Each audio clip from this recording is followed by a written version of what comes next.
kakati buno bwe bubaka obw'omwaka omupya okuva eri managing director wa Radio Buddu mwaka ogwa 2026. Okusooka kwa byonna nsaba tusiime era twebaze Katonda atuyisiza mwaka wa 2025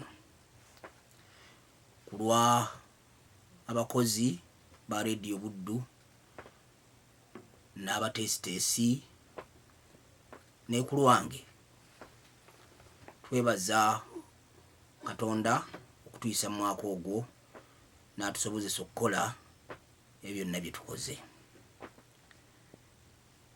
Twebaza abakozi aba Radio Buddu okuweereza omwaka omulamba, ne twebaza abawuliriza okutuwuliriza omwaka omulamba, ate ne twebaza ne gavumenti tusobozesa n'okutuwa license okuddukanya radio ku mayengo ga radio okumala emyaka 25. Era guno omwaka tugenda ku celebrating emyaka 25. Mbebaziza abawuliriza kuba mwe mutubeezezzaawo.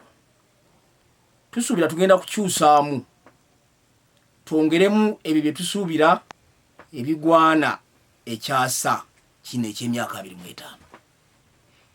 Era tujja bibatuusaako. Tweteeseteese okumuvinga n'okutambula n'ekyasa kino. Tugenda kukola ebyo ebitusuubirwamu so si bye twagala. Era tugenda kutokawo program ezikkatiriza obwa Sseruganda obw'abantu, obukozi obuleeta enfuna mu maka g'abantu, okukkiriza eddiini n'okukkiriza nti Katonda gy'ali. Ffe abakkiriza kye kitutambuza obulungi. Era ngenda kusembyayo nga mbasaba buli omu akola enteekateeka ezimugyamu ezijja mu busobozi bwe. Mutambulire ku mulamu ogugamba nti nze yenze, gwe yeggwe, n'oli y'oli. Kituwa emirembe obuteesika nnyo nga tukoppa, nga twagala okufaanana n'abantu betutali, nga twagala okukola ebintu bye tutasobola kukola. Kale nsuubira nti buli omu bw'anaakola enteekateeka ejja mu busobozi bwe, n'atalowooza nti ajja kukola enteekateeka ejja mu muntu omulala oba oli gw'atamanyi oba gw'alengera, kiyinza otutuusa mirembe. Naffe Radio Buddu tugenda kukola enteekateeka ne programs ezijja mu ffe nga Radio Buddu, ezigenda n'omulembe nga ffe bwe tulaba ebintu, ezijja okukwata ku mitima gy'abantu nga bwe tulaba ebintu. Omulamwa gwaffe gugamba nti Radio Buddu, radio y'omuntu wa bulijjo.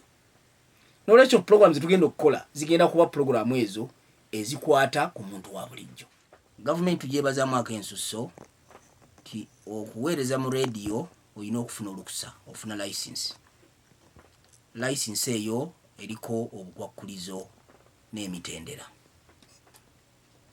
Twebaza abakozi nti batuukirizza. Ani twebaza n'abawuliriza okutukwatirako omulimu ogwo okutuukiriza obulungi. Twagala okuwa obubaka eri abantu baffe n'okuwabula n'okwekubiriza nga tusookera ku mbeera gye tulimu ey'ebyobufuzi.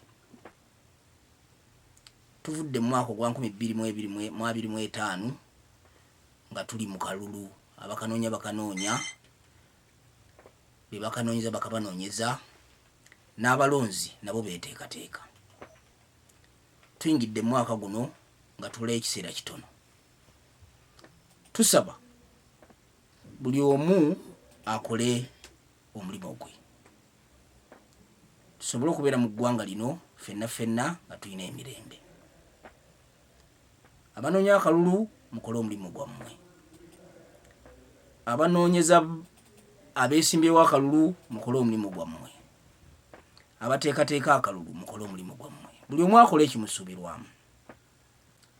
Ensi eno tugirimu, tetujja givaamu kujjako Mukama ng'atuyise. Okulonda kugenda kubeera ennaku z'omwezi 15 omwezi guno.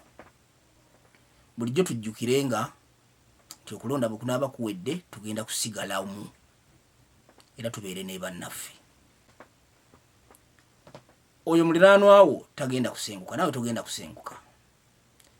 Bwe muba temukkiriza mu ndowooza emu, mukkiriziganye obutakkiriziganya ne mubeere mwenna.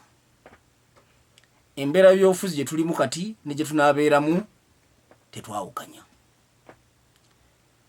Bonna benjogeddeko waggulu abalina kye bakola, abalina omutemwa gwe balina okukola, tujjukirenga nti tugukola mu bantu ba Katonda. Totuusaako muntu bulumi, tomalaako muntu ddembe. Kola ekikusuubirwamu. Buli kyokola weebuuze ku mutima gwo oba kyogwanidde okukola, oba abantu kye bakusuubiramu. Tuleke okukola bye twagala okukola, tukole ebyo ebitusuubirwamu. Abawuliriza tubasaba mu mwaka guno ogw'2026 tuleke kuva ku mulamwa, tukole nga bwe tubadde tukola. Bwe tukuba essimu mu studio ku radio tubeere bavunaanyizibwa. License eyo gye mbagambye gye tulina, ffe tuvunaanyizibwa kubiyita ku mpewo. Kuba ffe tuwa omukisa abantu okuba mu studio n'okujja mu studio okwogera. Era etteeka terivunaana nnyo akubye essimu, livunaana ffe be baawa license okukkiriza omuntu okukuba essimu n'okwogera by'ayogera. Era mbajjukiza nti n'essimu ezo zetukutte mu ngalo tuzikozesa na buvunaanyizibwa, kuba waliyo amateeka agazifuga. Osobola okuwandiika by'owandiika n'obiweereza era n'ofuna okulowooza nti gwe bw'obisangula ku ssimu yo nti bisanguse. Bassebo ne bannyabo, ebintu bye tuwandiika ku ssimu ne bwe tubisangula ku ssimu ffe ze tukutte mu ngalo bisigalako. Tuzikozesa na buvunaanyizibwa. Tuleke kulumya bantu bannaffe, tuleke kuvvoola, tuleke kumalako mirembe nga tuyita ku masimu ge tulina. Omwaka guno twekubirize tukole okufuna essanyu mu bulamu ne mu maka. Olina okuba nga osobola okwetuusaako bye weetaaga. Bye weetaaga osobola kubifuna ng'okola. Okwogera ku bwavu, okubwogerako obwogezi tebujja kuseeseetuka.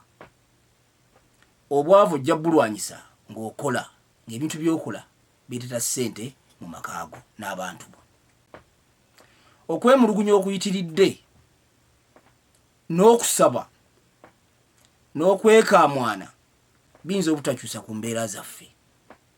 Embeera zaffe zijja kukyuka nga ffe ffennyini tutaddemu amaanyi okukola ebyo ebireeta ssente mu maka gaffe. Nsaba okusembyayo kino nti ng'omwaka guno tugutandika, tujjukire nti ffe ffennyini ffe tuvunaanyizibwa ku bulamu bwaffe, abalala batukwatirako bukwatizi. Ekyo bwe tunaakijjukira kijja tukubirizanga buli kaseera okuzuuka ku makya tugende tukole. Abasinga tulina ettaka, tulikozese okuggyamu ssente ezinaatulabirira, n'abalala we banaatukwatira ku mukono. Tusaba Katonda ffenna tuyise mu kiseera kino ekyokulonda, ate n'abeesimbyewo tubaagaliza emirembe. Tubajjukiza nti ebifo byonna bye mwesimbyeko omuntu omu yajja okuyitamu. Mutandike okubuulirira emmeeme zammwe nti temujja kubeera bamemba ba palamenti babiri mu kifo kimu, temujja kubeera ba pulezidenti babiri mu kifo kimu ku bwa pulezidenti, temujja kubeera bakansala basatu ku kifo kimu. Muleke kukutuka mitima nga balanze obululu nti gwe toyiseemu. tujja basabira ekyo mukiyitemu. Mwebale nnyo bassebo ne bannyabo okumpuliriza.